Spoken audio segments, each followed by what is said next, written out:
한 남자의 아내이자 바쁘게 직장 생활을 하는 직장인이기도 해요. 예전에는 제가 이 나이 때까지 일을 할 거라고는 생각을 해보지 못했었는데 막상 이 나이가 되고 나니 일을 하는 것이 감사하다는 생각이 들더라고요.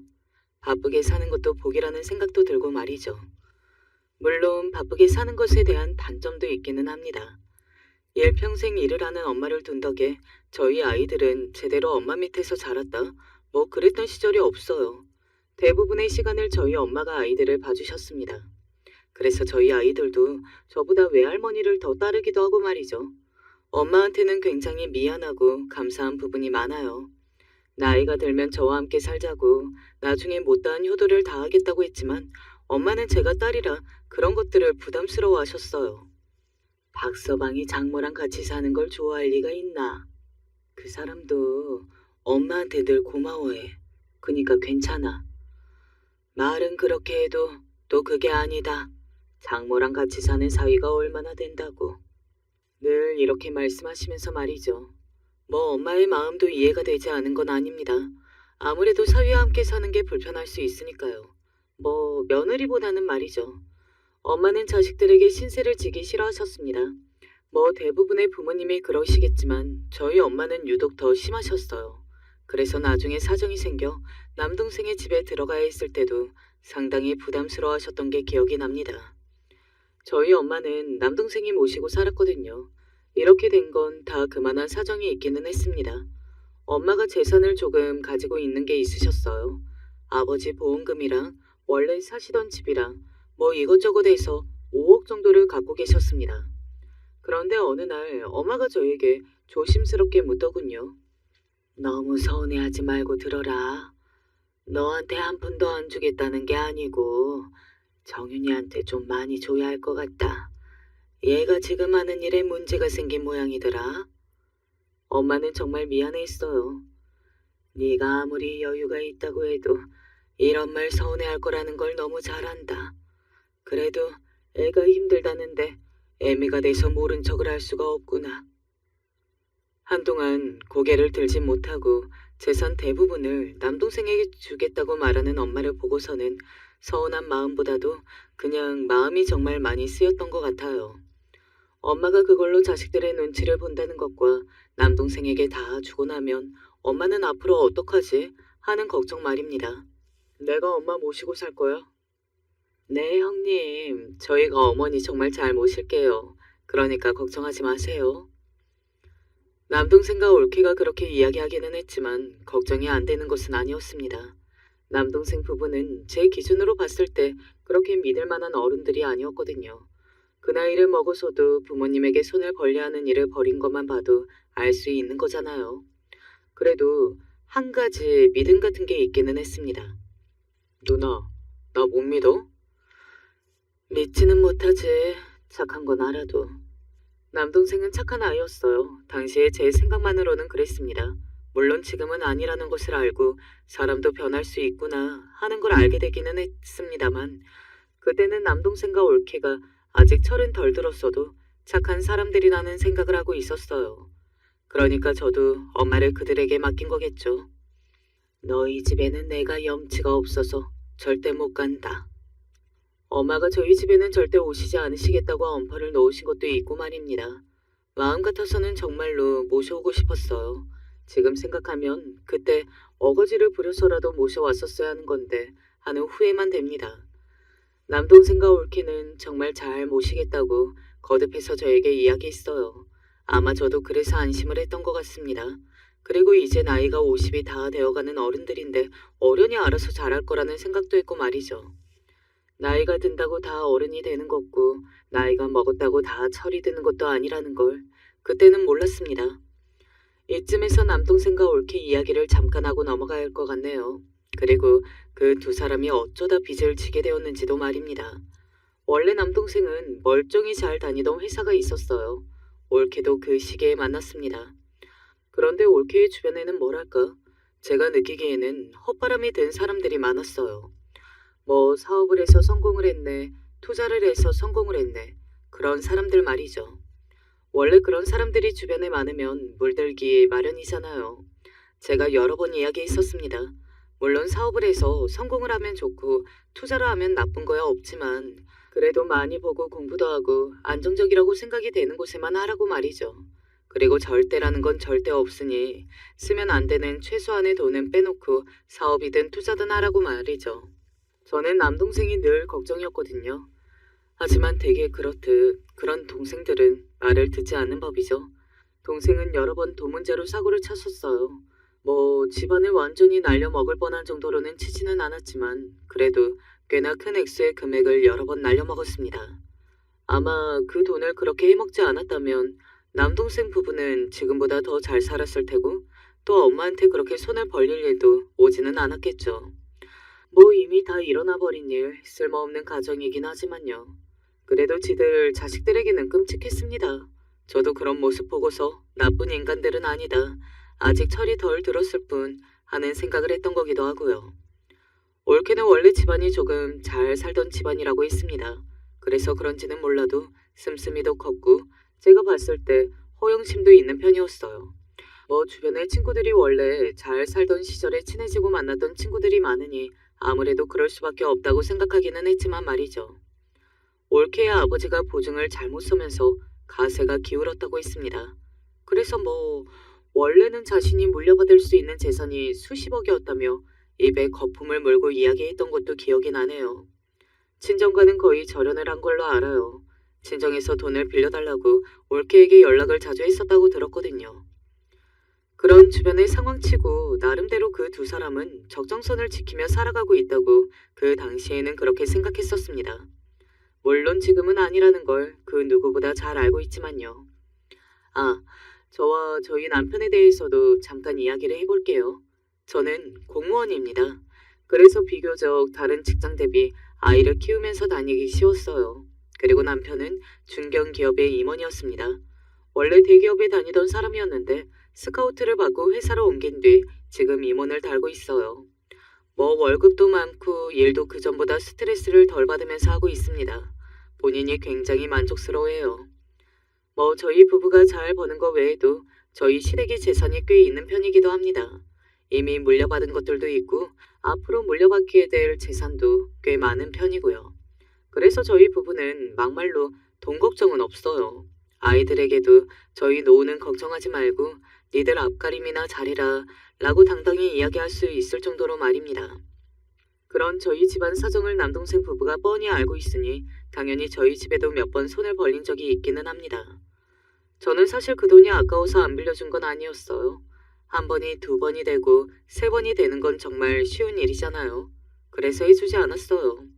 물론 딱 한 번 해준 적이 있기는 합니다. 각 썼어. 이렇게까지 해야 돼? 사람이 한 번이 어렵지. 두 번, 세 번은 쉬운 거 몰라? 가까운 사람들끼리 돈 문제는 확실하게 해야 하는 거야.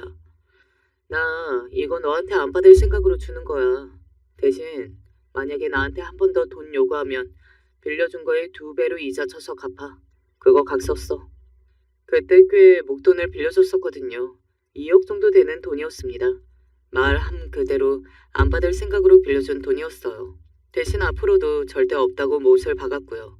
동생은 그 말이 좋다고 각서를 쓰더군요. 물론 그 돈도 다 날려먹었고 말이죠. 저에게 다시 돈 이야기를 꺼내고 싶어 했지만 그럴 경우에는 제가 그 전에 빌려줬던 것까지 달라고 할 테니 이야기하지 못하고 있었던 거라고 말입니다. 저는 한 번 한다면 하는 사람이라는 걸 그 누구보다 남동생이 잘 알고 있었으니까요. 돈 문제만 아니라면 저희 남매는 별다른 문제가 없었어요. 사실 생각해보면 그게 가장 큰 문제이기는 했는데 말입니다. 당시에는 제가 그걸 간과했던 것 같아요. 아무튼 저희 남매는 그런 상황이었고 사이였습니다.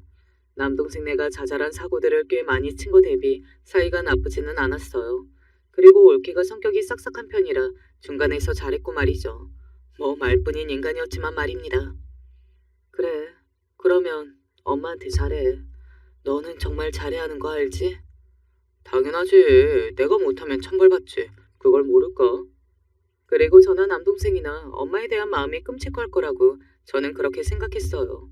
제가 그러니 남동생도 그럴 걸로 생각했던 거죠.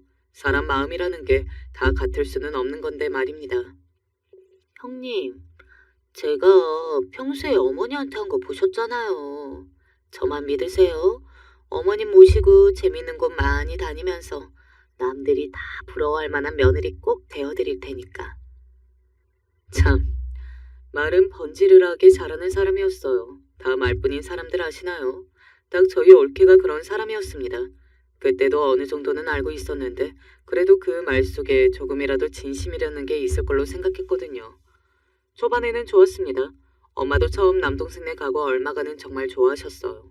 손주들도 매일 보고 아들 내외와도 잘 지내고 말입니다. 그 좋아 보이는 모습에 한때 저와 남편이 이런 대화를 나눴던 적도 있어요. 우리 집은 애들도 다 컸고 나나 당신이나 둘 다 일을 하느라 집에 하루 종일 없잖아. 어떻게 보면 저남댁의 관계에 나을 수도 있어. 나도 지나고 보니 그런 것 같네. 라고 말이죠. 실제 엄마한테 물었을 때도 엄마도 이렇게 이야기했었고요. 북적북적하니 사람 사는 것 같고 좋다. 라고요. 그래서 저는 더더욱 안심했던 것 같아요. 아, 남동생과 올케가 엄마한테 잘하는구나 하고 말입니다. 그리고 인간이라면 잘해야 하는 거기도 하고 말이죠. 엄마 재산을 그렇게 다 가져갔는데 말입니다. 사람이 마음을 확 풀어버리고 믿음을 주고 나니 그 다음에는 확실히 신경을 덜 쓰게 되더라고요. 뭐 저도 바쁘기도 했고요. 다 핑계일 뿐이라고 생각하지만요. 그래서 엄마의 안부를 묻는 것에 소홀했습니다. 어련히 잘 지내실 걸로 생각했기 때문이에요.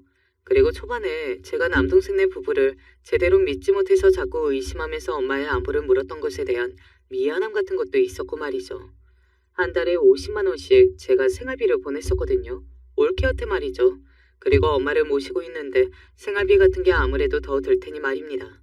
그런데 어느 날 올케가 한번 찾아왔었어요. 어머님이 요즘 몸이 좀 안 좋으셔서. 엄마가? 어디가? 제가 놀라서 그렇게 물었습니다.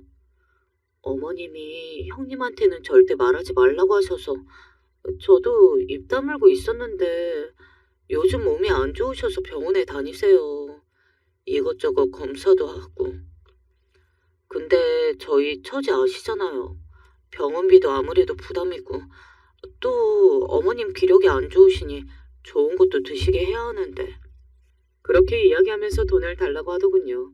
솔직히 그때는 돈이고 뭐고 엄마가 아프다는데 그런 게 신경이 쓰이지도 않았습니다. 하지만 한 가지 거슬리는 게 있기는 했습니다. 제가 돈이 얼마나 필요하냐고 물은 다음 선뜻 준다고 한 뒤에 올케의 말이었습니다. 어머님한테는 모르는 척 하세요. 형님이 아시는 거 정말 싫어하셔서 저한테도 형님한테 절대 이야기하지 말라고 하셨었거든요. 하는 말 말이죠. 뭐 거슬리기는 했지만 그래도 저희 엄마 성격이라면 당연히 그럴 수도 있겠다 싶었어요. 그래서 괜히 제가 알고 있고 걱정을 끼치고 있고 저에게 올케가 돈을 받아갔다는 사실을 엄마가 알 필요는 없다고 생각했습니다. 그걸 다 아시게 되면 더더욱 신경을 쓰실 테니까요. 그래서 비밀로 하는 것에 동의했고 말이죠. 그리고 올케의 말을 더 믿었던 이유는 그 뒤에 만난 엄마의 상태가 정말로 좋지 않아 보였기 때문이었습니다. 어디 안 좋아? 아니, 안 좋기는 그냥 조금 기운이 없어서 그래. 정말 어디가 안 좋거나 무슨 일이 있는 건 아니지? 없다니까 그러네. 그런 말을 하는 엄마는 분명히 무슨 일이 있거나 어디가 좋지 않은 것 같아 보이기는 했지만 올케에게 들은 이야기가 있었기 때문에 모르는 척할 수밖에 없었습니다. 엄마가 먼저 이야기해 줄 때까지 말이죠. 그때는 그게 올케가 머리를 써서 그렇게 된 거라는 걸 몰랐지만 말입니다. 그 뒤로 몇 번을 엄마를 더 만났지만 볼 때마다 엄마는 기운이 없어 보였어요. 저는 그저 올케가 해준 그 이야기만 믿으며 그리고 올케가 엄마를 알아서 잘 보살필 거라는 그 말만 생각하고 믿었습니다. 그게 얼마나 어리석은 생각이었는지 머지않아 알게 되었지만요. 아무리 올케에게 다 맡긴다고 말은 했었어도 그래도 제 엄마잖아요. 당연히 아프시다는데 신경이 쓰일 수밖에 없었습니다. 그래서 평소보다 더 자주 들여다보려고 했어요. 물론 행동으로 옮기지는 못했었습니다. 그거 네 올케가 부담스러워할걸? 그런가? 자기가 잘한다고 했는데 의심하는 건가? 그래서 와서 확인하는 건가? 그렇게 생각할 거야. 솔직히 입장 바꿔놓고 생각해도 그렇고. 그런 이야기를 들으니 또 쉽사리 들여다보지도 아는 척을 하지도 못하겠더군요. 왜 괜히 그런 기분이 드는 거 있잖아요. 혹시나 제가 올케의 기분을 상하게 하면 그게 엄마에게 고스란히 돌아갈 것 같고 뭐 그런 마음 말입니다. 그래서 저도 모르게 올케의 눈치를 보게 되었던 것도 있었던 것 같아요. 하지만 못 참고 한번 물어본 적이 있기는 합니다. 남동생에게 말이죠. 엄마 몸 안 좋은 건 어떠시대? 집사람이 신경 많이 쓰고 있어. 걱정하지 마. 병원에서는 정말로 다른 이야기는 없어? 사진 찍고 검사 다 했는데 별다른 문제는 없었댔어. 혹시 노인 우울증 같은 거 아닌가? 어디서 그런 이야기를 들었던 적이 있었거든요. 노인들이 사는 곳이나 환경이 바뀌면 우울증이 올 수 있고 그게 치매로 이어지는 경우도 종종 있다고 말이죠. 그게 불안해서 물어봤었습니다. 우울증은 무슨... 우리가 엄마한테 얼마나 잘하는데. 그리고 엄마도 손주들이랑 같이 있어서 너무 좋아하시고. 누나, 혹시 우리 의심하는 거야? 남동생의 반응이 지나치게 오바스럽다고 생각은 했지만 당시에 저는 남동생의 입에서 그런 말이 나온 것에 놀라서 손사래를 쳤던 기억이 나네요. 아니, 의심은 무슨... 나야 요즘 엄마가 컨디션이 영 안 좋은 것 같으니까 걱정하는 거지. 너야 매일매일 얼굴 보지만 나는 그렇지 않으니까 더 걱정이 되잖아. 엄마가 애도 아니고 그리고 우리도 다 큰 어른들인데 뭘 그렇게 전전긍긍하고 안달복달해? 우리가 어른이 알아서 잘할 텐데. 남동생이 약간 기분 나빠하는 것 같이 이야기를 꺼내서 사실 더 다른 말을 할 수는 없었습니다. 그날 그렇게 그냥 넘어가기는 했지만 처음으로 뭔가 다른 사정이나 이유가 있는 게 아닐까 하는 의심 아닌 의심을 시작했던 것 같아요. 뭐 남동생네 부부가 무슨 짓을 한다 이런 생각을 했다기보다 엄마와 남동생과 올케가 나에게 뭔가 숨기는 일이 있다 뭐 그런 생각 말입니다. 엄마 혹시 많이 아프신 거 아닐까? 그런데 당신한테 왜 말을 안 해? 너무 걱정하지 마. 엄마가 말하지 말라고 하면 그럴 수 있지. 올케도 그렇고 반응이 너무 마음에 걸려. 그런 제 말에 남편이 곰곰이 생각하다가 이렇게 말하더군요. 그러면 뭐 좀 사다가 한번 가봐. 언제는 너무 찾아가고 그러면 부담스러워할 거라며. 지나가다 들른 것처럼 먹을 거 좀 사다가 가봐. 저남댁한테 생활비 좀 주고. 그러면 별말 안 하지 않을까? 그리고 저는 그날 남편의 말을 들은 걸 하늘에 감사했습니다. 그때 그렇게 가보지 않았다면 아마 아직도 모르고 있을 거고 그걸 생각하면 온몸에 소름이 돋는 것 같거든요. 형님이 갑자기 어쩐 일이세요? 연락도 없이. 올케는 예상대로 불편한 기색을 내비쳤습니다. 하지만 예상 외이기는 했어요. 왜냐하면 정도가 조금 지나쳤거든요. 아니, 이렇게 연락도 안 하고 오시면 어떡해요. 지나가다 올케도 애들도 그리고 엄마도 생각나서 들렀어.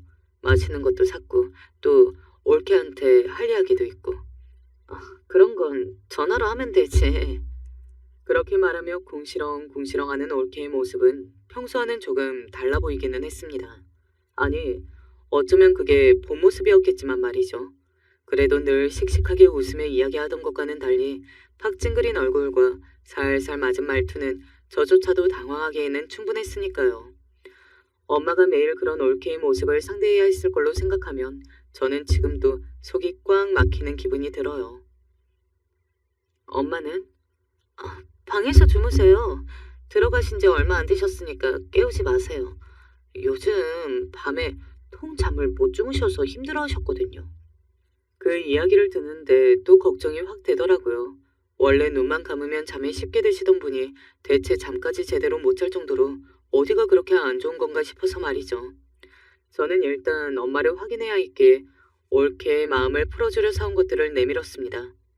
이거 애들 좋아하는 빵이랑 엄마 좋아하는 반찬 좀 싸왔어. 그리고 그러면서 봉투 하나를 내밀었어요. 그 봉투를 본 올케의 얼굴이 순식간에 환해졌습니다. 사람의 태도가 그렇게 짧은 시간에 그렇게 180도 바뀔 수 있다는 게 신기할 만큼 말이죠. 어머머, 이런 건 또 언제 준비하셨대. 안 그러셔도 되는데. 말은 그렇게 해도 입이 이미 귀에 걸려있더군요. 그런 올케의 모습을 보는데 뭔가 그 전과 다른 쎄한 기분이 들었습니다. 저는 가만히 올케를 살피며 대답했어요. 그래도 엄마를 맡겨놓은 거니 내가 빈손으로 올 수가 없지. 역시 우리 형님은 정말 센스가 엄청나시다니까. 감사해요.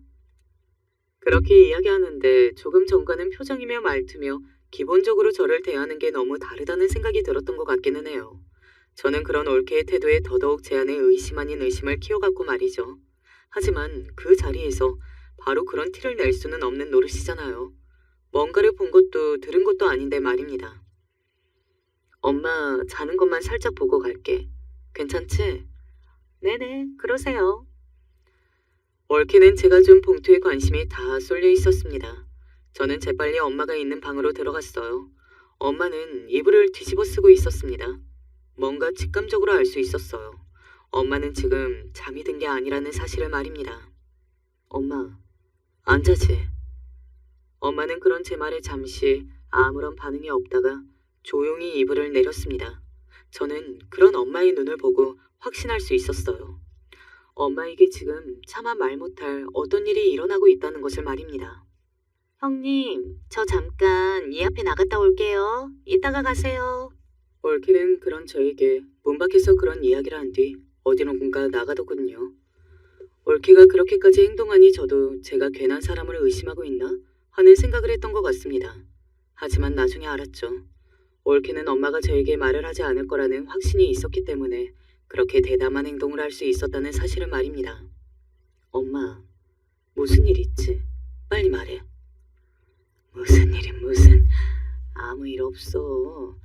그냥 요즘 영 컨디션이 안 좋아서 그래. 내가 바본 줄 알아? 그 정도 눈치도 없게? 엄마 무슨 일 있는 거 맞잖아. 제가 그렇게 소리를 질렀지만 엄마는 입을 꾹 다물었습니다. 그러고는 아무것도 말하지 않겠다는 얼굴로 저를 바라봤어요. 그 순간 저는 알 수 있었습니다. 엄마의 입에서는 절대 아무런 말도 들을 수 없겠구나 하는 사실을 말이죠. 아마 엄마는 저와 남동생의 관계가 영영 깨질까봐 걱정이 되어서 아무 말도 하지 않을 것을 선택하신 걸 겁니다. 그리고 본인만 입을 다물고 있으면 아무런 일도 일어나지 않을 걸로 생각하셨을 테고요. 정말 말 안 할 거야? 아무 일도 없는데 무슨 말을 해. 정말 아무 일도 없어. 애 오기 전에 너도 얼른 집에 가. 얼른. 엄마는 그렇게 말하고서는 저를 쫓아내더군요. 가슴이 답답해져 왔습니다. 그 순간 제 머릿속에서 뭔가 번듯하고 생각 하나가 스쳐 지나갔어요. 저는 그 생각이 들자마자 자리에서 일어났습니다. 그리고는 엄마를 향해 마지막으로 물었어요. 정말로 나한테 할 말 없어? 없대도 그런다. 그만 집에 가봐. 나도 이제 진짜 잠이나 좀 자야겠다. 엄마는 잠시 아무 말이 없더니 결국 입을 다무는 쪽을 선택하셨습니다. 저는 한숨을 쉬고서는 엄마 방을 나왔어요. 그리고 현관에서 신발을 집어들었습니다. 그리고서는 현관문을 한번 열었다 닫았어요. 제가 나간 거라고 엄마가 생각하게 하려고 말이죠. 그리고는 신발을 들고서 작은 방으로 들어갔습니다. 그 방은 평소에 창고처럼 쓰는 방이어서 어지간하면 아무도 들어오지 않는다는 것을 저도 잘 알고 있었어요. 그때는 내가 뭐라는 거지? 뭐 그런 생각이 들지도 않았던 것 같아요. 그냥 엄마에게 무슨 일이 일어나고 있는 건지 알고 싶다는 생각 말고는 말이죠. 그래서 이성적인 판단이 어려웠던 것 같아요. 그러니 평소라면 절대 하지 않을 그런 짓까지 한 거겠고 말이죠. 숨을 죽이고 그 작은 방에 있는데 심장이 크게 뛰는 게 느껴졌습니다. 한편으로는 이 모든 제 생각이 정말 노파심이기를, 나만 이상한 사람이 되기를 그렇게 바라고 있었어요. 그렇게 숨을 고르고 있는데 현관문이 열리는 소리가 들렸습니다. 올케가 들어오는 것 같았어요. 어머니! 올케가 엄마를 큰 소리로 불렀습니다. 잠시 뒤 엄마가 방에서 나오는 것 같은 소리가 들렸고요. 그리고 올케가 엄마를 향해 물었어요. 그 묻는 말투가 어찌나 날카롭던지 순간적으로 엄마한테 그게 무슨 말투냐는 말을 하며 문을 열 뻔했을 정도였습니다. 형님은요? 가셨어요? 조금 전에 갔다. 아니, 형님은 무슨 연락도 없이 이렇게 갑자기 오신 거래요? 나한테도 연락이 없었으니 나도 모르지. 혹시 어머님이 다 말씀하시는 거 아니죠? 내가 무슨 말을 해. 그런 말 한 거 없다. 잠시 정적이 흘렀습니다. 무슨 말을 하는 건지는 몰라도 분명히 무슨 일이 있기는 있다는 것을 알 수 있었어요. 네 형님이 뭐 주고 가든? 그게 어머님이 왜 궁금하신데요? 올케가 다시 한번 날카롭게 물었습니다. 엄마는 아무 말을 하지 못했어요. 뭐, 또 형님이 돈 주고 갔나 아닌가 그게 궁금하세요? 지난번처럼 한 소리 하시려고? 아니, 자꾸 그렇게 돈을 받으면 제가 어머니 모시고 살잖아요. 갑자기 올케가 버럭하고 소리를 질렀습니다. 어찌나 그 소리가 크던지 방 안에 있는 저도 놀라서 순간적으로 손에 들고 있던 신발을 떨어뜨릴 뻔했어요. 저도 이렇게 놀랐는데 여든이 다 된 노인은 얼마나 놀랐겠어요. 하지만 올케는 거기서 끝내지 않았습니다. 진짜 어머니는 제가 어머니 해줄 때 기어 오르시려는 성향이 있다니까요. 저는 순간적으로 제가 잘못 들은 줄 알았어요. 시어머니에게 며느리가 기어 오른다는 표현을 쓰다니요. 반대가 되어도 요즘 같은 세상에 큰일 날 소리라는 말이 나오는 마당에 말입니다. 너무 놀라서 무슨 말을 해야 할지, 무슨 행동을 해야 할지도 모르는 채 그 자리에서 어버버하고 서 있었어요. 저는 오늘 저녁 못 차려드리니까 어머님이 알아서 드시든지 마시든지 하세요. 오늘 점심도 아무것도 못 먹었는데 집에 뭐가 없지 않니? 내가 돈이 있는 것도 아니고 그러면 돈이라도. 저는 그 말을 듣는데 순간적으로 눈물이 나올 뻔했어요. 당장이라도 밖으로 나가서 올케의 머리채를 잡고 싶은 것을 초인적인 힘으로 참았어요. 그리고 무슨 정신이었는지는 기억이 잘 나지 않지만 저는 그 와중에 휴대폰 녹음 기능을 켰습니다. 그러면 굶던가. 집에서 아무것도 안 하고 밥만 춘내고 있으면서. 제발 이렇게 밥만 춘내지 말고 나가서 돈이라도 좀 벌어와. 하루 종일 방에서 그러고 누워있는 거 보고 있으면 내 속이 뒤집히다 못해 터질 것 같으니까. 세상에, 어떻게 그런 말을 자기 시어머니에게 할 수 있단 말입니까? 게다가 자기 재산을 모조리 정리해주고 들어와 있는 시어머니한테 말이죠. 게다가 제가 다달이 생활비까지 보냈는데 말입니다. 저는 순간적으로 이게 꿈인지 생시인지 하는 기분마저 들었습니다. 그깟 재산 몇 푼 줬다고 유세 떠는 것도 아니고 다른 부모들도 그 정도는 다 해줘요. 그니까 당당하게 밥 달라느니 이런 말할 권한 같은 거 없다는 말이에요. 그렇게 당당해지고 싶으면 나가서 돈을 벌어오라고. 미정이한테 돈 받는 거 있지 않니? 엄마가 참다 못하고 그렇게 말하는 게 방문 너머까지 느껴질 정도였어요. 그러니까 말입니다. 저한테도 돈을 꾸준히 주기적으로 받아가고 있었거든요. 한 달에 꼴랑 50만 원 주는 그거? 그걸로 어디다 붙이냐고. 아니 그녀는 돈도 많이 벌고 집에 돈도 많으면서 한 달에 50만 원이 뭐야 50만 원이? 제가 없는 데서 저는 올케한테 그년이 되어 있더군요. 50만 원 말고도 받아가는 거 있지 않니? 오늘도 받았잖아. 그리고 형님한테 년이 뭐야 년이? 엄마는 그 와중에도 제가 연소리를 듣는 게 마음에 걸렸었던 건지 조용히 정정하셨습니다. 저는 그게 아직도 생각이 나요. 그리고 아직도 마음이 아파져 오고 말이죠. 그래서 뭐 이 돈 어머니 달라고요? 그 말이 지금 하고 싶은 거예요? 그 말이 아니고 돈이 없어서 그런다는 말을 하지 말라는 말이잖니. 진짜 웃기네. 돈이 없어서 없다고 하는 건데 뭐요? 이 집안 사람들 중에 유일하게 가만히 누워서 아무것도 안 하는 사람이 할 말은 아니지 않나? 아니 이제 곧 80이 되는 시어머니한테 그게 할 말이냐고요. 제가 더는 참지 못하고 방문을 열고 나가려던 그때였습니다. 누군가 집 안으로 들어오는 소리가 들렸어요. 이게 다 무슨 일이야? 목소리를 들으니 남동생인 것 같더라고요. 저는 이제 이 사태가 다 해결이 될 걸로 생각했습니다. 남동생이 다 정리할 거라고 말이죠. 이 다음은 올케가 굉장히 당황해서 남동생에게 미안하다고 하고 어머니 죄송해요 하고 남동생이 화를 내고 뭐 그런 그림을 생각했어요. 물론 예상을 정확히 비껴 나갔지만 말이죠. 오늘 당신 누나가 집에 아무런 연락도 없이 왔어. 어? 누나가? 왜?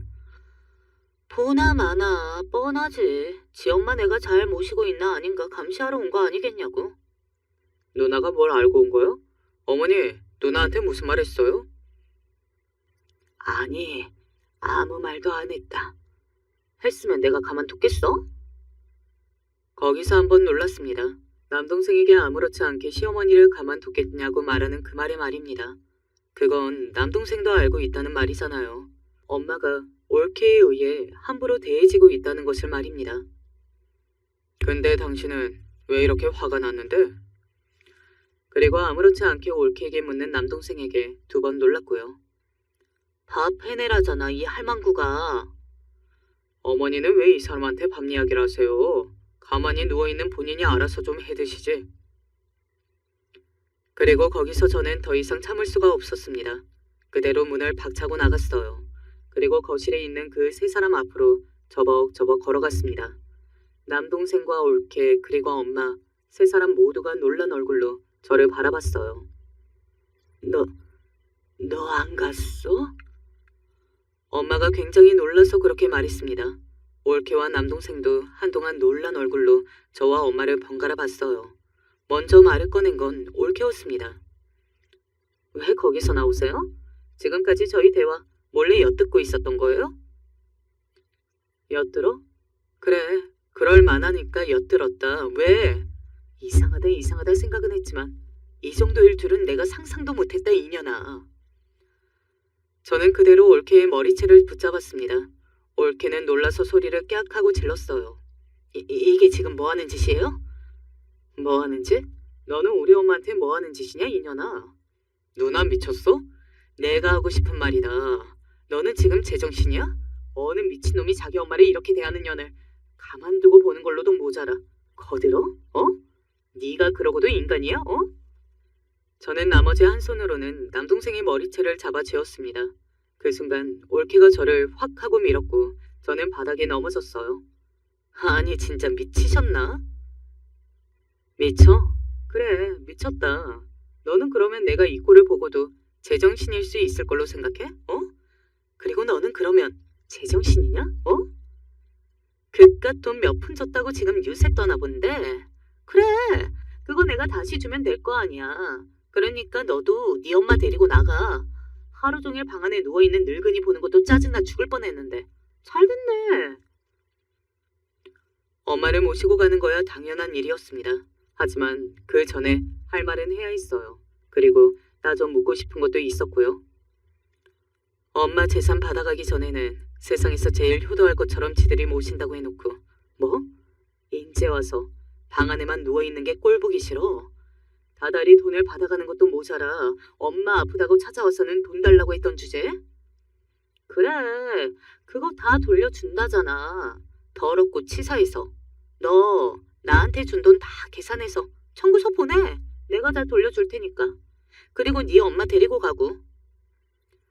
그 와중에 엄마는 또 올케가 저를 찾아와서 따로 돈을 받아간 건 처음 알았던 모양인지 땅을 치며 아이고 아이고를 반복하셨고 남동생은 골치 아픈 얼굴을 하고 저와 올케를 바라보고 있었습니다.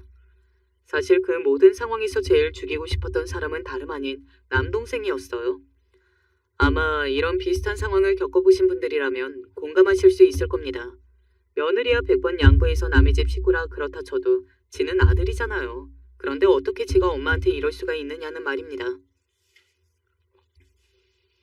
너는 아들이라는 새끼가 그동안 엄마한테 받아 처먹은 것도 많은 놈이 어떻게 엄마가 이런 꼴을 당하고 있는데 말리지는 못할지언정 거들고 있어. 네가 그러고도 사람 새끼야? 어? 네가 그러고도 인간이냐고. 남동생은 한동안 아무 말도 하지 못하고 저를 가만히 보고 있더군요. 당연히 인간이라면 그 말에 대꾸할 게 없긴 했어야 할 겁니다. 남동생은 잠시 저를 보고 있다가 이렇게 이야기했어요. 나도 이 사람도 어른 모시고 사는 거에 스트레스가 많았어서 그래. 스트레스가 많았으면 엄마한테, 시어머니한테 기어 오른다는 둥, 자빠져 잔다는 둥 그런 말을 해도 되는 거야? 어? 그래도 되는 거냐고. 말을 하면서 제가 다 눈물이 났어요. 그 말을 듣고 있었을 엄마를 생각하니 너무 서럽고 슬픈 감정이 복받쳐 올라왔던 것 같아요. 남동생은 아무 말도 하지 못하고 한숨만 쉬고 있었고 올케는 멀찌감치 앉아서 혼자 뭐라 중얼거리고만 있더군요. 뭐 무슨 말을 하는지는 듣지 않아도 알 수 있었습니다. 보나마나 제 욕이었겠죠 뭐. 엄마, 짐 싸. 미정아, 당장 싸. 나 여기서 도는 걸 보고 싶지 않으면. 엄마가 그 말에 이제는 어쩔 수 없다는 걸 안 사람처럼 크게 한숨을 쉬고서는 짐을 싸러 자신의 방으로 들어갔습니다. 그리고 저는 어디론가 전화를 걸었어요. 저는 남동생과 올케 그 두 사람을 절대 용서할 생각이 없었거든요. 그냥 넘어갈 생각은 단 하나도 없었습니다. 그들이 땅을 치고 후회하는 꼴을 봐야만 했어요. 이 변호사님, 제가 파일 하나 보낼게요. 이거 들으시고 저랑 이야기 좀 하시죠. 그렇게 이야기하고 전화를 끊었습니다. 그리고는 방금 전까지의 통화 내용을 변호사에게 전달했어요. 그리고 났더니 남동생이 저를 빤히 보고 있더라고요. 지금 뭐 한 거야? 뭐 하냐니? 그러면 너는 내가 가만히 있을 등신으로 보였니? 뭐 한 거냐고? 니들 내가 망하게 할 짓 한 거다. 왜? 저는 그렇게 버럭 소리를 질렀습니다. 남동생이 벙쪄서 저를 바라봤고 올케도 무슨 영문인지는 몰라 두리번거리며 사태를 살폈어요. 그러는 사이 엄마가 짐을 싸서 들고 나왔습니다. 저는 이번에는 남편에게 전화했어요. 그리고는 대충 상황 설명을 하고 저희 두 사람을 데리러 오라고 했습니다. 전하, 정말 내가 그렇게 안 봤는데 이런 사람이었어? 남동생은 남편의 등장에는 아무 말도 하지 못하고 고개를 숙이고 있더군요. 예전부터 남동생이 저희 남편을 유독 조금 무서워하고 어려워하기는 했거든요. 저는 뭐 남편이 사회적으로 성공한 사람이기도 하고 집에 돈이 많은 사람이기도 하니 기에 눌려서 그런가 하는 생각을 했던 적도 있었고요. 그래서 딴에는 남동생 기 살려준다고 뒤에서 돈도 쥐어주고 그랬던 적이 있었습니다. 저런 새끼한테 참 등신 같은 짓을 했구나. 이제는 후회를 하지만요. 그 돈 당장 받아야겠어. 왜요? 무슨 돈? 제가 영문을 모르겠다는 얼굴로 두 사람을 번갈아 봤습니다. 처음 듣는 이야기였거든요. 남편과 남동생 사이에 돈이 관련된 일이 있다는 사실 말입니다. 저남이 돈이 급하다고 해서 내가 얼마 전에 2억을 빌려줬거든. 그거 다시 돌려받아야겠어. 믿고 빌려준 건데 뒤에서 이렇게 다른 얼굴을 하고 있을 줄은 정말이지 꿈에도 생각을 못했네. 매영 안 돼요. 그 돈 지금 빼면 저 정말로 안 돼요. 그건 저남 사정이고 남편은 무서운 사람이었거든요. 한 번 한다면 하는 사람이었고 아닌 건 아닌 사람이었습니다. 아마 남편은 남동생의 엄마에게 그런 행동을 했다는 걸 알게 된 순간 마음에서 가족이라는 생각을 완전히 지워버렸을 거예요. 남편의 기준에선 그건 가족이 아니니까 말이죠. 제 기준도 마찬가지긴 하지만요. 장모님, 가시죠. 그렇게 이야기하고서는 남편은 엄마를 깍듯하게 모셨습니다. 물론 저희 남편이 좋은 사람이고 좋은 아빠, 좋은 남편이기는 하지만 부부라는 게 살아오면서 때때로 서운할 때나 미울 때도 있는 법이잖아요. 남편은 그 순간 그 모든 것들을 없애버렸어요. 그만큼 그 순간 남편에게 너무 고마웠던 것 같습니다. 남편과 함께 집으로 돌아가는 길에 저희 세 사람은 아무 말도 하지 않았습니다. 저는 울었고 남편은 우는 저를 달래며 엄마를 살폈고 엄마는 고개를 숙이고 있었어요. 그리고 집으로 돌아와 제일 먼저 한 일은 엄마가 먹을 밥을 차리는 것이었습니다. 내내 올케에게 밥을 달라고 했던 그 말이 목에 콱 매어 있었거든요. 엄마, 식사하세요. 미안하다. 그리고 엄마가 저희 집으로 오셔서 처음 한 말이 그거였어요. 저는 그 자리에서 무너졌습니다. 하염없이 눈물이 나왔어요. 엄마와 둘이 부둥켜 안고 얼마나 많이 울었는지 몰라요. 느낌상 아버지가 돌아가셨을 때보다 더 많이 운 것 같아요. 돌아가신 아버지한테는 죄송하지만요. 그리고 그날은 비어있던 손님방에 남편이 가서 잤고 저와 엄마가 둘이 안방에서 잤습니다. 계속 눈치를 보고 있는 것 같은 엄마한테 단호하게 말했어요. 이제는 여기서 우리랑 사는 거라고. 그리고 아들과 올케는 없는 셈 치라고. 앞으로 얼굴 보고 살지 말라고 말이죠. 저는 그 다음부터 마음 굳게 먹고 남동생네 부부에 대한 복수 아닌 복수를 시작했습니다. 음성 파일을 보냈던 변호사에게 물어보니 반환 소송을 청구할 수 있을 것 같다는 답을 전해 들었어요. 그런데 제일 중요한 건 어머님의 의지세요. 어머님이 상속한 재산을 돌려받겠다는 확고한 의지가 있으셔야 합니다. 사실 엄마는 그렇게까지 하고 싶어 하시지는 않으셨거든요. 준 걸 도로 달라고 하고 싶지는 않다. 그건 내 마음이 편하지도 않는 것 같고. 성질 같아서는 한 푼도 남김없이 다 받아내고 싶었지만 엄마의 마음은 또 그게 아니더군요. 그리고 엄마가 마음이 편하지 않는다는데 밀어붙일 수도 없었어요. 그리고 그때 제 1순위는 무조건 엄마였으니까요. 하지만 그걸 남동생 내외가 모르게 할 수는 있는 거잖아요. 그러면 엄마, 내가 소송까지는 안 갈게. 대신에 엄마가 확고하게 받아낼 거라는 그 말만 해줘. 그 연놈들 내가 겁먹고 비는 꼴을 보기는 해야 할 것 같거든. 제 끈질긴 설득에 엄마도 그 부분은 결국 마지못해 그러겠다고 동의하셨습니다. 그리고 얼마 지나지 않아 남동생 부부를 만났어요. 그때 집에서 당당하고 기세 등등하던 모습과는 달리 잔뜩 기가 죽어서 나타나더군요. 일단 우리 남편이 준 돈은 바로 주고 엄마가 준 재산도 상속 반환 소송할 거니까 그런 줄 알아. 나는 엄마가 너희에게 준 걸 한 푼도 남김없이 돌려받았으면 하거든. 또 그래야 하고. 형님, 제가 죽을 죄를 지었어요. 정말 너무 죄송합니다. 정신 번쩍 들었어요. 다시는 이런 일 없도록 할게요. 그리고 어머니한테도 사죄할 기회를 주세요. 네? 돈 때문에 이러는 거지. 진심이라고는 하나도 없는 거 잘 알고 있고 네 연놈들 따위랑 엄마랑 다시 만나게 하는 짓은 내가 하지 않아. 그리고 그날 이미 내 안에서 니들 둘은 내 가족이 아닌 걸로 결론 내렸으니까 그런 걸로 기댈 생각도 하지 말고. 누나, 내가 왜 네 누나야? 방금 가족이 아니라는 말 못 들었어? 돈이나 내놔. 그 돈 다 주고 나면 우리 가족 당장 거리에 나앉아야 해. 우리야 그렇다 치더라도 애들은 무슨 죄야, 어? 한 번만 용서해줘. 내가 잘못했어. 그게 저랑 무슨 상관이죠? 남이 거리에 나앉든 말든. 누나, 네 누나 아니라고. 조카들이 눈에 밟히기는 했습니다.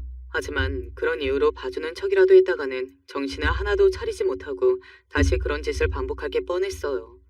그래서 저도 단호하고 확실하게 마음을 먹은 거고 말이죠.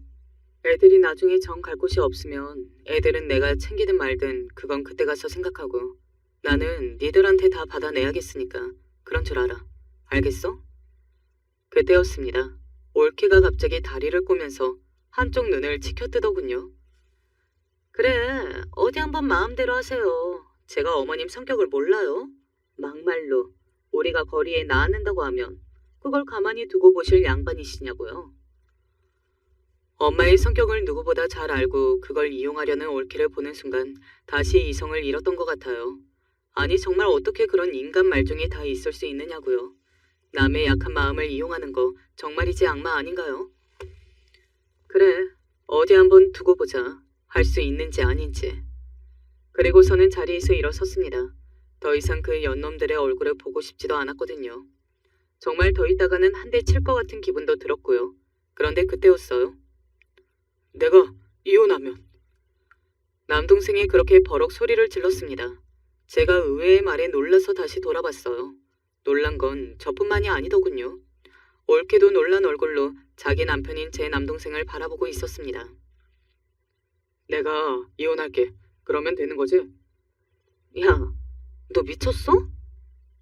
막말로 얘랑은 이혼하면 끝인 거잖아. 내가 얘 때문에 그렇게 된 거야. 나 원래 그런 애 아닌 거 누나가 그 누구보다 잘 알잖아. 어? 야, 이 새끼야. 네가 지금 여기서 네 마누라를 버린다는 말이 나와? 나도 너한테 질렸어. 너같이 못돼 처먹은 애랑은 못 살겠어. 언제는 내 말대로 하니까 돈이 척척 나온다고 좋아할 때는 언제고 이제는 돈 나올 구석 없다 이거야? 내가 언제? 네가 꼬셔서 돈 뜯어내라고 한 거지. 제 앞에서 그런 말들로 싸우고 있는 두 사람을 가만히 보고 있자니 한숨이 나오다 못해 기가 막히고 그냥 의식까지 사라지는 기분이었습니다. 저런 인간 말종들이랑 내가 지금 뭘 하고 있나? 이런 생각도 들었고요. 그렇게 싸우고 있는 두 사람을 두고 그 자리를 나왔습니다. 그리고 아직 소송을 진행하지는 않았어요. 겁은 물론 계속 주고 있고요. 그리고 남동생은 남편의 돈도 지금 당장은 마련할 수 없다며 배째라고 들어놓은 상태입니다. 그리고는 저에게 전화 와서는 이혼하면 안 갚아도 되느냐는 둥 이런 말도 안 되는 소리나 하고 있고 말이죠. 엄마한테는 이야기하지 못했어요. 그래도 엄마는 아들인데 자식이 저 정도로 바닥이라는 걸 알면 속상하실 것 같아서 말이죠. 처음에는 우울해하고 조금 어둡기는 하셨지만 요즘은 저희와 지내면서 많이 좋아지고 계십니다. 모든 가족이 다 엄마를 생각하고 잘하고 그러는 모습을 보면서 상처를 치유하고 계세요. 뭐 시간이 오래 걸리겠지만 언젠가는 괜찮아지지 않을까 해요. 그만큼 저희가 잘할 거고 말이죠. 그리고 아직 남동생 부부에 대해서는 어떻게 할지 결론을 미처 다 내리지는 못했습니다.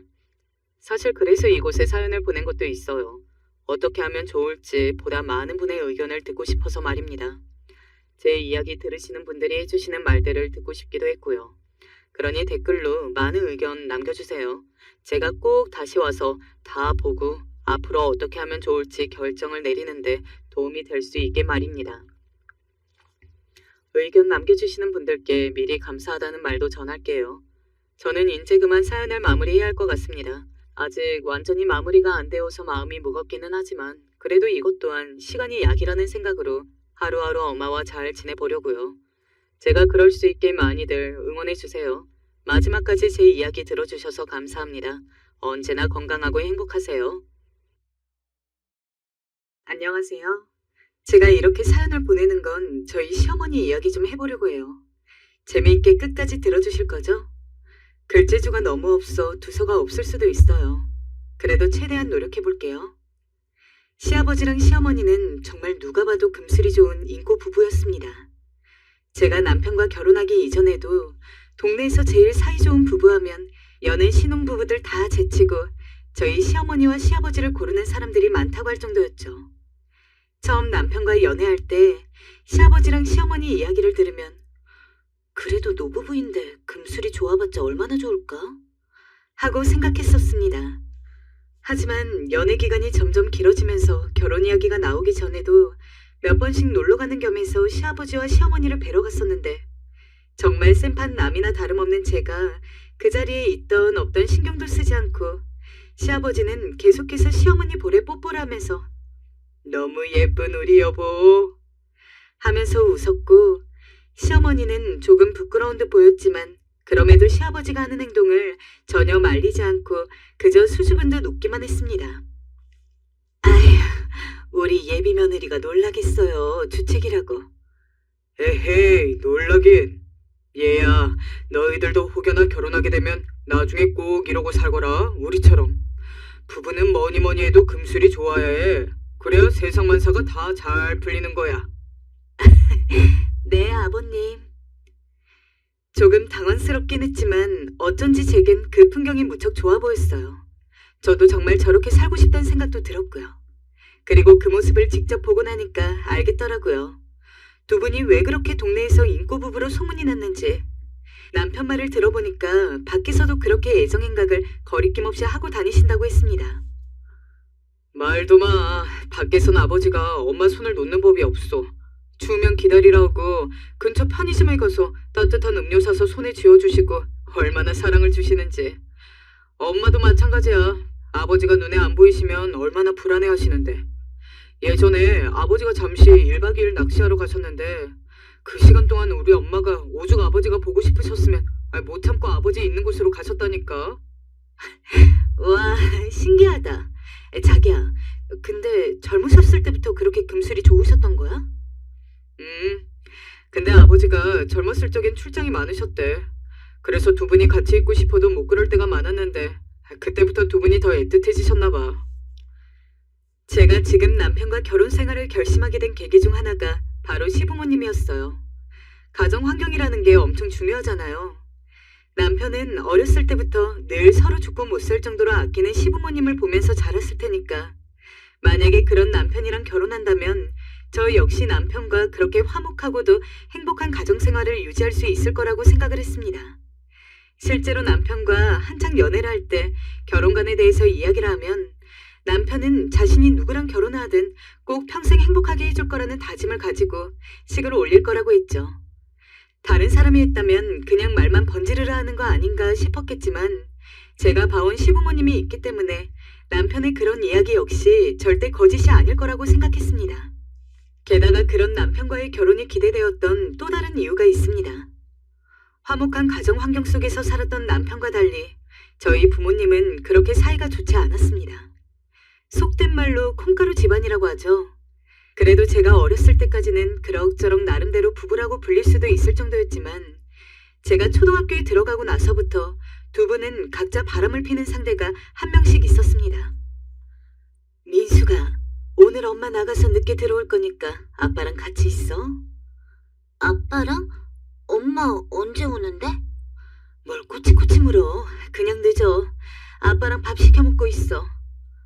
아빠도 오늘 못 들어온다는데. 그래? 네 아빠 또 어딜 가는 건지. 분명 그년 만나러 갔겠지. 아휴, 내 신세야. 저희 엄마나 아빠나 정말 무책임한 분들이셨습니다.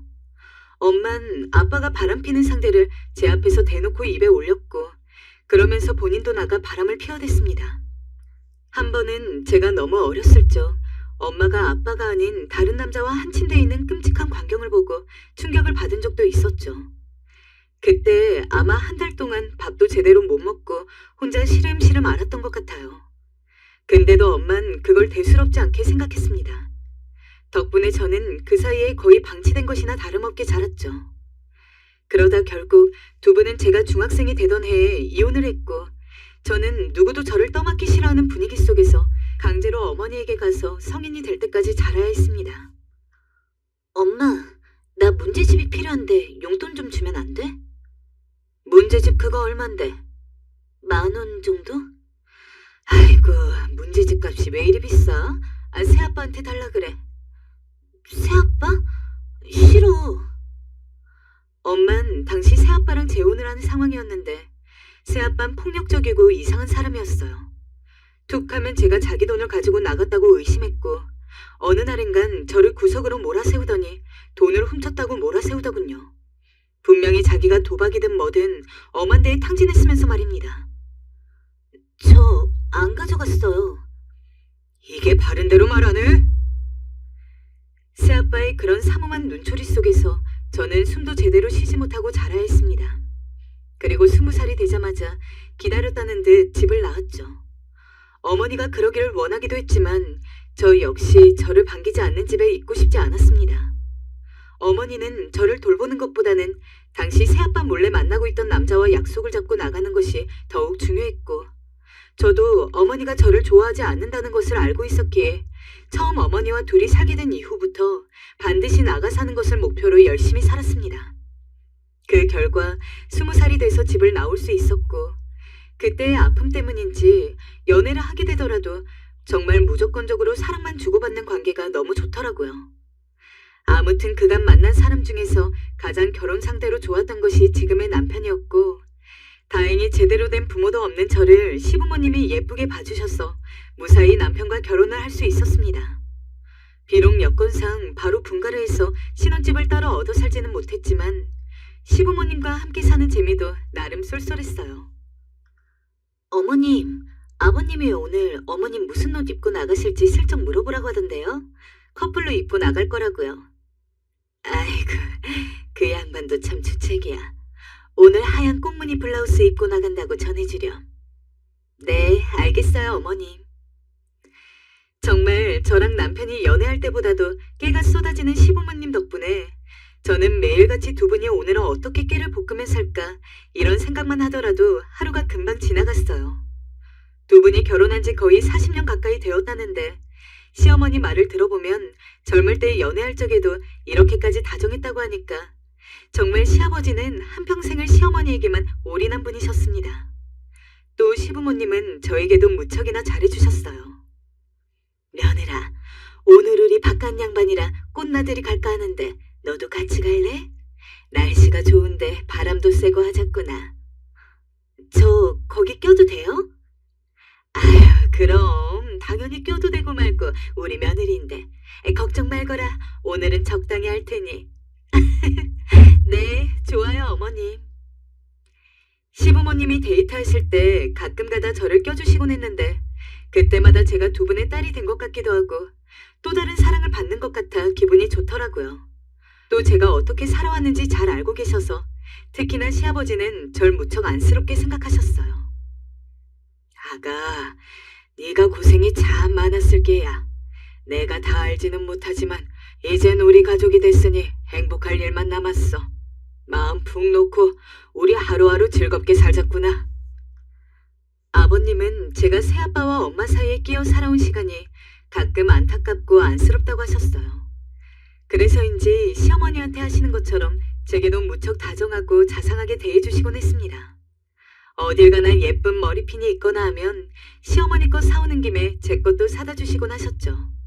친구들을 만나러 간다 하면 용돈을 주시기도 하시고요. 그래서 저는 친구들 앞에 서면 마치 부모님 자랑하는 아이처럼 늘 시부모님 자랑을 하곤 했습니다. 친구들은 믿지 못하곤 했지만요. 넌 시집 가더니 얼굴이 덮였다? 시부모님이랑 사는 거 정말 안 불편해? 나는 시부모님이랑 명절날만 같이 있어도 숨이 확 막히던데. 대단하다. 나는 좋기만 한걸. 시부모님이 딱히 요구하시는 것도 없고 친딸처럼 정말 잘해주셔. 덕분에 매일매일 편하고 행복해. 야, 부럽다. 부러워. 나도 그런 시부모님이 있었으면 소원이 없겠다. 우리 시부모님은 맨날 나 보자마자 잔소리야. 특히 시어머니는 어찌나 닥달하는지. 자기 아들 밥 못 먹고 나가면 어디 죽는 줄 알아. 주변 친구들이 다들 시부모님 험담을 하는 동안 저는 자랑할 일밖에 없어 그 자리가 때론 지루하기도 했어요. 그만큼 시부모님 두 분과 사이가 돈독했죠. 그러던 어느 날 두 분의 결혼기념일이 다가왔고 전 두 분의 사랑에 보답하고자 하는 마음에 남편에게 작은 이벤트를 제안했어요. 이벤트? 뭐 당신 좋은 생각 있어? 별건 아니고 좋은 호텔 잡아드리고 레스토랑 예약해드려서 하루 나들이 하고 오실 수 있도록 해드리자. 남편은 좋은 생각이라며 찬성했어요. 사실 제가 챙기지 않았어도 두 분이 알아서 챙겼겠지만 그래도 같이 사는 이상 이건 저희가 또 해드리고 싶었어요. 그래서 두 분에게 이용권을 드려 편히 쉬실 수 있는 시간을 마련해드렸습니다. 나중에 보니 시아버지와 시어머니는 서로에게 주는 선물까지 이미 마련하셨더라고요. 시아버지께선 어머니를 위해 예쁜 귀걸이를 준비하셨고 시어머니는 시아버지가 좋아하시는 향수와 책을 선물해 주셨더군요. 정말 젊은 사람들 못지않은 감각 있는 선물이었습니다. 그 모습을 보니 같은 여자로서 시어머니가 어떻게 저런 멋진 분을 만났을지 부럽기도 하고 며느리로서 두 분 알콩달콩 사시는 모습이 너무 보기 좋아서 평생 그런 모습만 보고 살았으면 좋겠다고 생각했습니다. 또 별거 아닌데도 호텔에 갔다 온 날 시부모님은 아가야, 이건 네 생각이지? 우리 아들이 이런 이벤트 하는 건 내가 평생 보질 못했고 며느라가 네가 이렇게라도 우릴 챙겨줘서 얼마나 고마운지 모른다. 덕분에 너무 잘 쉬다 왔어? 하고 감사함을 표시하는 의미로 제게 작은 선물까지 해주셨습니다. 시어머니 역시 며느리인 저를 정말 살뜰하게 챙겨주시는 분이었어요. 어머니 사랑을 별로 못 받아본 제게 시어머니는 어떤 면에서는 정말 친어머니보다 더욱더 가족 같은 분이었죠. 제게 김치 담그는 법을 알려주시고 요리 간 맞추는 것도 알려주시고 소소한 집안일부터 시작해서 필요할 땐 인생의 조언들까지. 시어머니는 어떤 이야기든 잘 들어주시고 그에 맞게 조곤조곤 적절하게 이야기를 해주시는 분이었습니다. 힘든 일이 있으면 시어머니라고 너무 어렵게 생각하지 말고 언제든지 이야기해라. 우리 아들이랑 결혼한 이상 너도 우리 가족이야. 그렇게 가족 간의 따스한 사랑이 목말랐던 저에게 시부모님은 어떤 면에서는 한 줄기 빛과 같은 분위기였습니다. 그러다 보니 사실 굳이 분가를 하지 않아도 그냥 지금까지 있어왔던 것처럼 시부모님과 함께 살아도 좋을 거라고 생각했는데 시부모님이 농담 삼아서 너네가 있으니까 우리가 마음대로 사랑한다고 못하잖아. 얼른 분가해라. 라며 장난을 치시기도 했고 남편은 빨리 분가를 하기 바랬기 때문에 저희는 시댁에 산 지 1년 정도 되던 해에 슬슬 분가를 준비하고 나가 살았습니다. 떠나는 날 시부모님께서 은근히 아쉬워하는 기색을 내비추셨는데 그 얼굴을 보니 괜히 더 떠나기 싫더라고요. 어머님, 아버님, 제가 자주 연락드리고 들릴게요. 저희 없으니 이제 편하게 애정 표현하고 계세요. 일부러 우스갯소리로 그런 말하며 헤어지긴 했지만 새집에 와서도 한동안 시부모님의 온기를 잊을 수가 없었습니다. 하지만 그러던 어느 날 저희가 분가를 하고 몇 개월 지나지 않아서 급작스러운 비보가 들려왔습니다. 너무나 끔찍한 소식이었어요. 아직도 그날을 잊을 수 없습니다. 남편 밥을 준비하던 와중 시어머니께서 전화가 오셨는데 예, 얼른 병원으로 와야겠다. 글쎄, 네 시아버지가... 시어머니는 말을 잊지 못하셨고 전 남편에게 연락한 후 바로 병원으로 출발했습니다. 허나 제가 도착했을 땐 이미 시아버지께선 의식을 잃은 후였고 시어머니 또한 정신을 놓고 바닥을 치며 오열을 하고 계셨습니다. 여보, 여보. 시어머니의 울음소리가 들리는 쪽으로 다가가 겨우 일으켜 세웠지만 시어머니는 다시 또 주저앉으셨습니다. 의사는 제게 마지막 하고 싶은 말을 하라고 하더군요. 어안이 벙벙했습니다. 며칠 후 시아버지는 누구도 예상하지 못하게 갑자기 세상을 떠나버렸어요. 함께 있으면서 평생 웃는 얼굴밖에 보이지 않았던 시어머니가 그렇게 미친 듯이 오열하는 것을 처음 봤습니다. 여보, 어떡해. 나 먼저 두고 가면 어떡해. 아이고, 아이고, 나도 데려가. 아이고, 아이고. 저 역시 갑작스럽게 시아버지가 돌아가셨다는 이야기에 제정신이 아니었죠. 아버님, 어떡해요. 아버님, 아버님. 하필 또 저희가 분가한 지 그렇게 오랜 시간이 지나지 않은 상태에서 이런 일이 터졌던 거라 시어머니는 졸지에 사람들 북적북적거리면서 함께 살았던 곳에서 혼자 거주하게 되셨습니다. 저는 남편에게 바로 이야기했어요. 우리 분가한 지 얼마 안 되긴 했지만 어머님이 너무 걱정돼. 당신만 괜찮으면 최소한 몇 달 정도는 어머님이랑 더 사는 것도 괜찮지 않을까? 하지만 저희 부부가 그런 이야기를 나눌 것을 아셨는지 어쨌는지 모르겠지만 시어머니에게서 먼저 연락이 왔습니다. 나 괜찮으니까 혹여나 너네 다시 여기로 들어올 생각은 하지 마라. 나는 그냥 명절 때나 내 생일 때나 가끔 연락해주고 한두 번 들여다주면 그걸로 족하다. 괜히 너네 나 때문에 다시 여기로 들어오면 죽는 니네 아버지가 얼마나 날 타박을 하겠니. 하나뿐인 자식이랑 며느리 신혼생활도 제대로 못 즐기게 했다고. 나 걱정하지 말고 잘 살고 있어라. 그게 날 위한 길이야. 어머니, 강경하게 이야기하시는 건 알겠는데요. 그래도 저희 입장에선 너무 걱정이 돼서요. 그냥 몇 달만 같이 살면 안 될까요? 안 된대도 내가 혹여라도 힘들면 자존심 괜히 세우지 않고 아가 너한테 제일 먼저 말하마. 그러니 안심하렴. 시어머니는 정말 끝까지 고집을 버리지 않으셨어요. 몇 날 며칠을 설득했지만 꿋꿋이 본인 집에서 지내겠다고 하셨어요. 그쯤 되니 저도 포기할 수밖에 없었죠. 또 다행스러웠던 건 당시 저희가 얻은 신혼집 자체가 시댁이랑 그렇게 멀지가 않았습니다.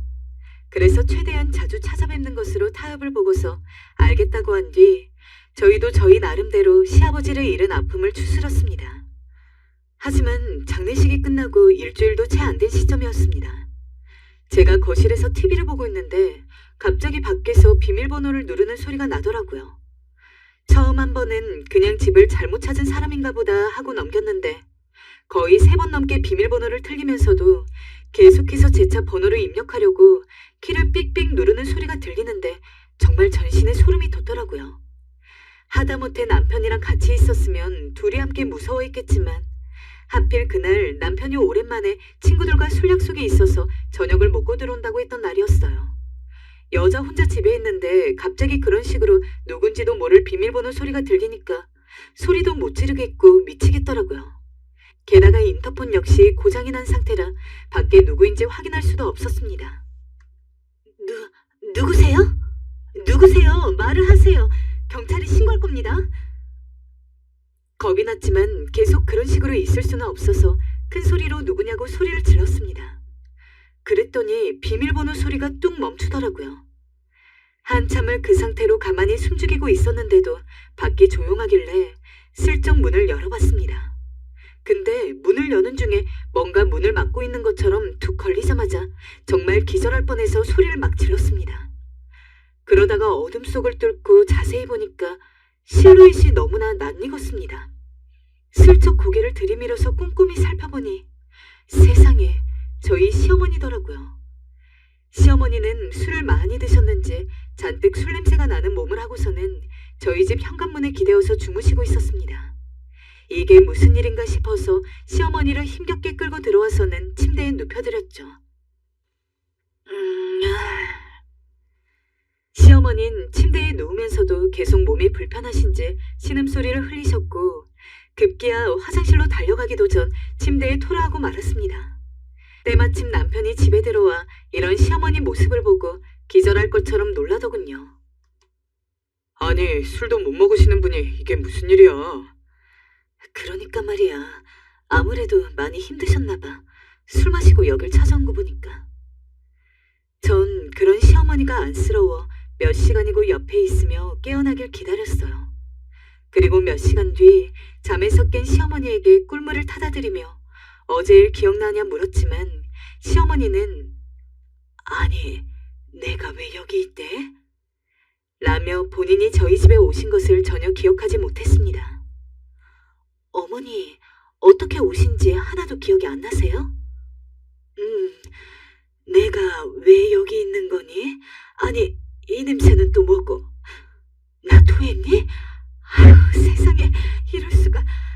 얘들아, 너무 미안하다. 내가 뭔 일 한 거니? 시어머니는 잠에서 깨자마자 저희에게 너무 미안해 하셨습니다.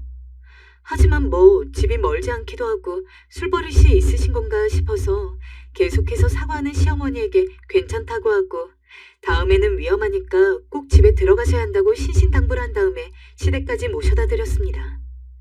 근데 그런 날이 그때 한 번뿐이 아니었어요. 평소 술을 거의 입에 안 대시던 시어머니였는데 시아버지가 돌아가시고 내심 많이 힘드셨던 것 같습니다. 근데 어찌 된 게 술만 마시면은 꼭 저희 집에 오시더라고요. 저번에는 계속해서 비밀번호를 틀려서 결국 제가 집까지 모시고 들어왔지만 이후에는 저랑 남편이 자고 있는데 저희도 모르는 새 저희 집에 이미 들어와서는 거실 소파에 주무시고 계시는 거를 아침에 보고서 깜짝 놀랐던 적도 있습니다. 그래서 그때도 남편이 깨기 전에 집으로 모셔다 드렸었죠. 여보, 어머님이 자꾸 술만 드시면 요새 우리 집에 오시는데 이걸 어떻게 해야 되지? 그러게 말이야. 벌써 5번째인데 거기다 기억도 못 하시잖아. 이렇게 술 많이 먹는 거 건강에도 안 좋으실 텐데 어떡하면 좋지? 어머니한테 전화해서 끊어야 한다고 말씀드렸는데도 안 고쳐지네. 남편은 심각해졌지만 사실 저희로서 머리를 맞대고 생각을 해도 시어머니가 알고서 찾아오는 게 아닌 상황에서 집으로 들어가게 할 방법을 모르겠더라고요. 게다가 한편으로는 시어머니 입장에서 그렇게 사랑하던 시아버지와 원치 않은 이별을 하게 된 이후로 얼마나 마음이 적적했으면 그럴까 싶기도 했습니다. 본능적으로 혼자 있기가 싫어서 저희 집을 찾아오는 게 아닐까 싶었죠.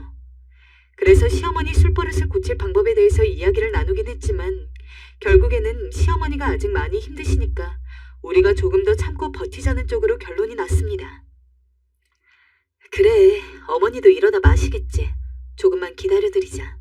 아직 시간이 필요하신 거일 수도 있으니까. 남편의 말에 처음엔 완전 동의를 했습니다. 제가 만약 시아버지와 같은 사람을 어느 날 갑자기 잃었다 해도 혼자서 제정신으로 지내기 힘들었을 테니까요. 하지만 그것도 한두 번이더라고요. 저나 남편이나 일을 하는 사람이었고 직종의 특성상 주말에도 가끔 가다가는 거의 풀근무를 해야 할 때가 있었기 때문에 그 누구보다도 잠이 참 소중한데 시어머니가 그냥 한 번에 비밀번호를 맞추고 들어와서 조용히 주무시고 가는 것은 상관이 없었지만 점점 날이 갈수록 비밀번호를 틀리고 그 소리에 선잠에 들었던 저희가 깨서는 문을 열고 시어머니를 모시고 들어오는 날이 많아졌습니다. 여보, 어머니 같은데. 나 내일 일찍 나가봐야 하는데. 큰일이네. 남편은 중요한 프로젝트를 앞두고 하필 이런 일을 겪고 매일 아침 무척이나 힘들어했습니다. 시어머니는 정말 신혼 1년 동안 일주일에 3번은 꼭 그러셨어요. 그나마 모시고 들어오기만 하고서 끝이면 상관이 없을 겁니다.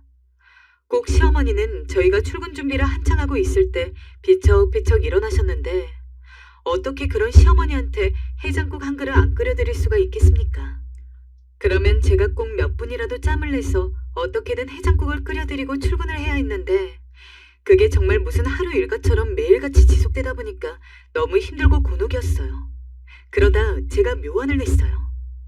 어머님, 말씀드릴 게 있는데 술 끊기 힘드시면 저랑 금주 모임을 하든 아니면 술 먹고 싶을 때마다 저에게 연락을 주시면 차라리 시간을 같이 보내는 게 어떨까요?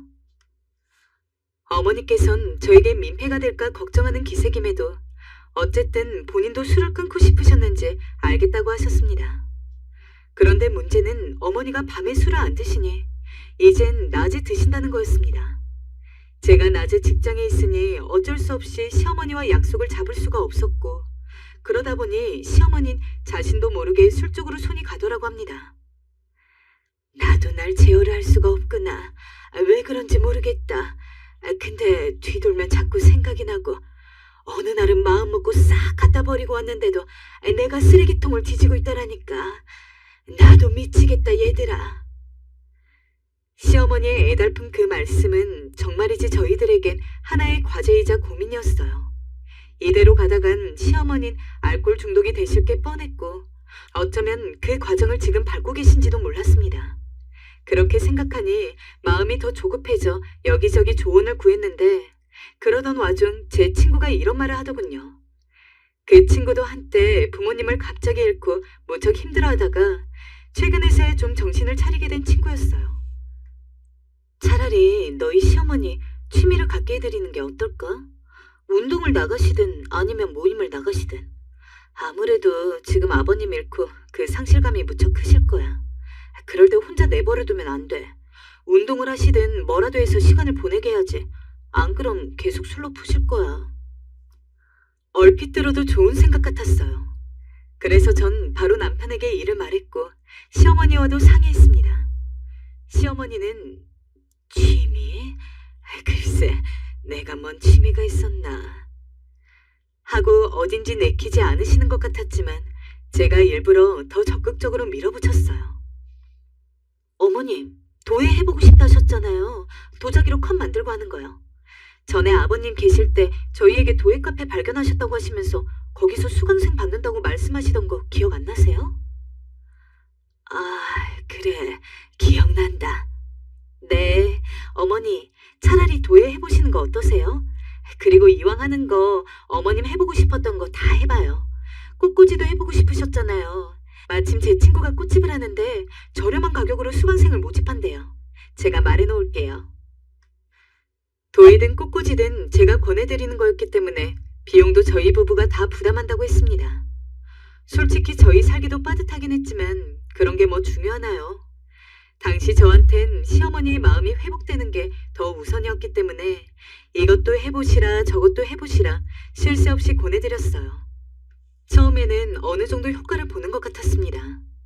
놀랍게도 시어머니는 취미 활동에 한번 발을 들이시자 거기에 열중하셔서 예쁜 컵도 접시도 저희에게 갖다 주시고 꽃다발도 사진으로 찍어 보내주시기도 하고 지인분들께 선물하기도 하고 그러더라고요.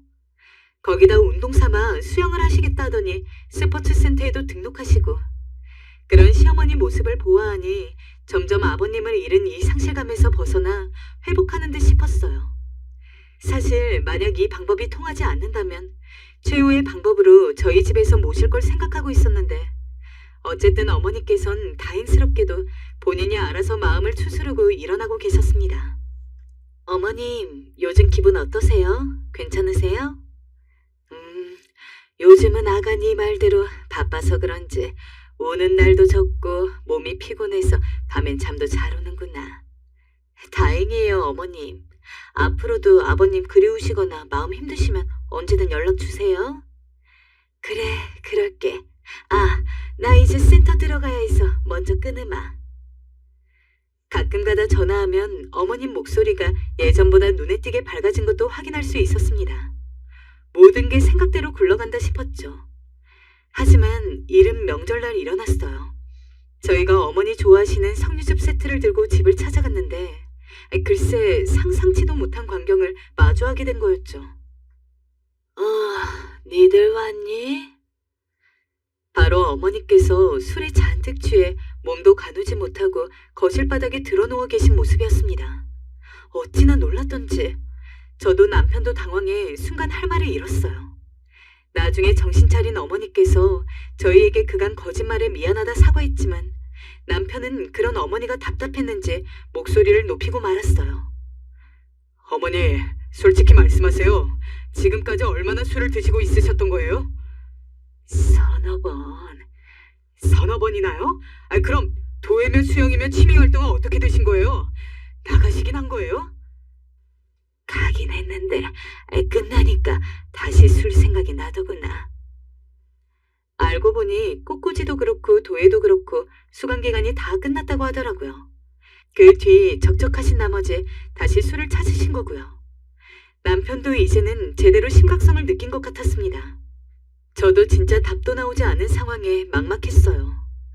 그 후 시어머니는 다시 술에 손을 대셨고 다시 저희 집에 찾아오셨고 아침에 깨면 당연히 미안하다고 하고서 조심하겠다고 하고 가셨지만 사실 술 마시고 나서 자기도 모르게 하는 행동을 제어하기가 힘든 건 맞잖아요. 그렇게 저희의 걱정이 다시금 쌓여갔을 쯤에 저희가 생각지도 못하게 시어머니의 버릇이 고쳐지게 된 사건이 발생합니다.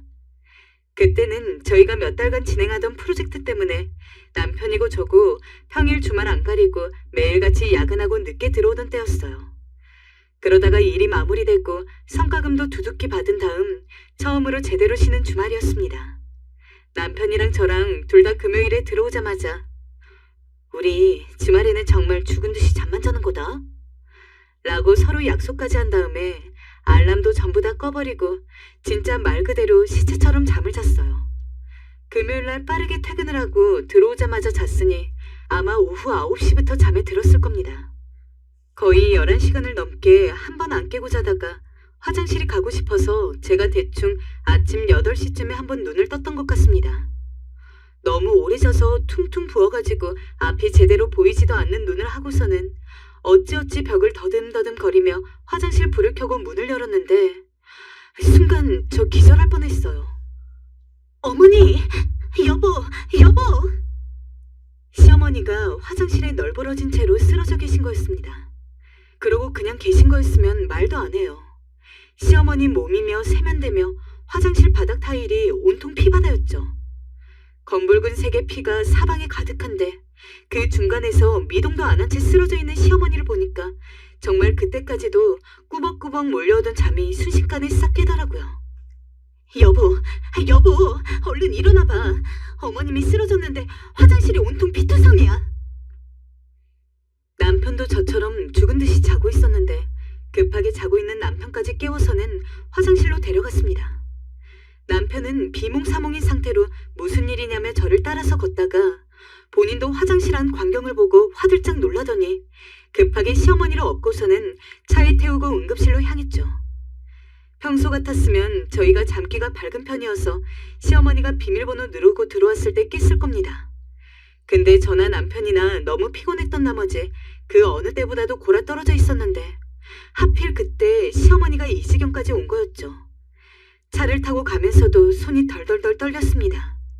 시어머니 입가에 묻은 피를 막 닦아드리는데 진짜 눈물이 나올 것 같더라고요. 아버님, 제발 저희 어머님 좀 살려주세요. 삶에 치이느라 바빠서 시아버지도 잠시 잊고 있었는데 정말 당장이라도 돌아가실 것 같은 시어머니 얼굴을 보고 있자니 너무도 자연스레 시아버지가 떠올랐습니다. 부디 하늘에 있는 시아버지가 시어머니를 지켜주길 바라면서 속으로 중얼중얼 계속해서 기도했던 것 같아요. 어찌저찌 응급실에 도착해서 시어머니를 눕혀두고 저와 남편은 당장이라도 쓰러질 것 같은 얼굴로 시어머니 곁을 지켰습니다. 그런 저희 옆에서 같이 심각한 얼굴로 시어머니를 이곳저곳 살펴보던 의사는 몇 번이고 고개를 갸웃거렸습니다. 그러더니 갑자기 묘한 표정을 지었죠. 이 환자분... 거기까지 말하고 끊더니 의사는 혹시 모르니까 검사를 조금 해보겠다면서 저희에게는 잠시 앉아서 기다리라고 했습니다. 일단 의사가 기다리라고 하니까 기다리는데 저나 남편이나 정말 불안해가지고 혼났어요. 특히 저는 마지막에 봤던 의사의 묘한 표정이 계속 신경 쓰였죠. 혹시 저희한테 대놓고 이야기하기가 힘들 정도로 시어머니 상태가 심각한가 싶어서요. 보호자분, 잠시만 와보세요. 정말 천년 같은 시간을 기다린 후에 의사가 저희를 불렀습니다. 신발도 제대로 못 신은 채 헐레벌떡 의사에게 가니까 의사는 어쩐지 웃음을 참고 있는 듯한 얼굴이었어요. 그리고 사실상 돌아가시는 거나 다름없다고 생각했던 시어머니도 생각보다 멀쩡한 낯으로 깨 있었는데 얼굴이 시뻘건 상태로 저희 눈을 못 마주치시더라고요. 이게 무슨 일인가 싶어서 어안이 벙벙하게 있는데 의사가 이야기를 했습니다. 이거 피가 아니라 복분자 술입니다. 네? 복분자 술이라뇨? 남편과 저는 벙쪄서 아무 말도 하지 못했고 복분자 술이라는 단어가 나온 순간 시어머니는 정말 더 이상 얼굴이 빨개질 곳이 없을 정도로 새빨갛게 달아오른 상태로 병원 침대에 가만히 누워서 수액을 맞고 있었습니다. 저는 사정은 잘 모르겠지만 어머님께서 복분자 술을 드시다가 그걸 토하고 흘리신 것 같은데 보호자분께서 피라고 착각을 하신 것 같아요. 큰 병이 있다거나 하는 건 전혀 아니니까 걱정 아예 안 하셔도 됩니다. 오히려 지금 연세 친구는 너무 쌩쌩하신데요. 그래도 나중에 더 나이 드시면 갑작스럽게 안 좋아질 수도 있으니까 술은 조금 자제하시는 게 좋을 것 같아요. 수액 다 맞으시면 간호사가 빼드릴 테니까 그때 돌아가시면 됩니다. 살아생전 이런 일은 처음이었습니다. 시어머니뿐만 아니라 저도 남편도 새빨개진 얼굴로 가만히 그 자리에 있었죠. 저희 병원에 들어올 때 시어머니 없고서 정말 무슨 드라마에나 나오는 사람들처럼 온갖 난리를 쳤는데 먼저 있던 주변 환자들이 괜히 힐끔힐끔 쳐다보는 것 같아서 저랑 남편은 애써 핸드폰을 보는 척하고 어머님은 이젠 아예 포기했는지 그냥 눈을 감고 자는 척을 하시는 것 같았습니다. 간호사가 수액팩을 떼주자마자 시어머니는 벌떡 일어나시더니 얼른 가자꾸나 라며 저희보다도 빠르게 걸음을 옮겼어요. 남편 차를 타고서 일단 시어머니를 모셔다 드리기 위해서 시댁에 가는데 이제 슬슬 어머니가 건강하다는 확신도 들었고 긴장이 풀리니까 이 상황이 웃음이 나더라고요. 저희야 그냥 착각을 하고 끝날 일이지만 시어머니는 이 복분자 사건의 당사자 아닙니까? 그걸 떠올리니까 뒷자리에 계시는 시어머니가 병원에서 빨간 얼굴로 아무 말도 못하고 있던 것이 자꾸 생각이 나서 웃음을 못 참겠더라고요. 근데 차마 시어머니 계신 곳에서 예의 없이 대놓고 웃을 수가 없어서 저나 남편이나 콧구멍을 벌렁벌렁 거리면서 간신히 참았습니다. 그리고 시어머니를 모셔다 드리고 집에 들어가자마자 저희 둘이서 정말 배꼽을 잡고 웃었어요. 진짜 우리 엄마지만 정말 대단하다. 대단해. 그게 복분자 술인지도 모르고 정말 피라고 생각했을 때는 눈앞이 깜깜했고 시아버지 잃은 지 얼마 되지도 않았는데 어머님까지 보내야 하는 건지 정말 속이 다 뒤집힐 정도로 힘들고 고통스러웠는데 모든 일이 술술 풀리고 나니까 대체 언제 그렇게 힘들었냐는 듯 웃음만 나왔습니다. 시어머니를 댁에 모셔다 드리면서 저희 얼굴도 제대로 보지 못하는 상태로 빠르게 들어가봐라 라고 한마디만 남긴 뒤 황급히 집으로 들어가는 시어머니 모습도 너무 재밌고 귀여우시고 지금 그 일이 생긴 지 2달 정도 지났는데 시어머니는 그 사이에 단 한 번도 저희 집으로 오시지 않았습니다. 맨정신으로도 그리고 술에 취한 상태로도 말이죠. 남편한테 대충 들어보니까 시어머니가 그때 이후로 느끼신 게 있는지 아예 술이라고는 입에 대지도 않는 모양입니다. 솔직히 제가 시어머니였어도 그랬을 것 같아요. 며느리랑 아들 보기 얼마나 창피하시겠습니까? 하지만 그 마음은 당연히 이해하지만 그래도 저랑 남편은 이제 정말 괜찮은데. 그래서 남편이랑 잘 이야기해가지고 서로 시간 괜찮은 날을 하루 잡아서 저희가 직접 시댁으로 가려고 합니다. 그러면 시어머니도 이제 조금 괜찮아지시겠죠. 갑자기 저희 시어머니 귀여운 일화가 생각나서 한번 풀어봤는데 어떠셨을지 모르겠네요. 빨리 바쁜 일이 끝나서 시어머니와 민망한 상황을 풀고 다시 예전처럼 한 가족처럼 오손도손 지낼 수 있는 날이 왔으면 좋겠습니다. 그리고 시어머니께서 슬픔을 좀 덜 수 있도록 제가 앞으로도 많이 노력해야 할 것 같아요. 마지막으로 어머님, 사랑하고 사랑합니다. 아버님은 비록 가셨지만 저희가 옆에 있으니 너무 외로워하지 마세요.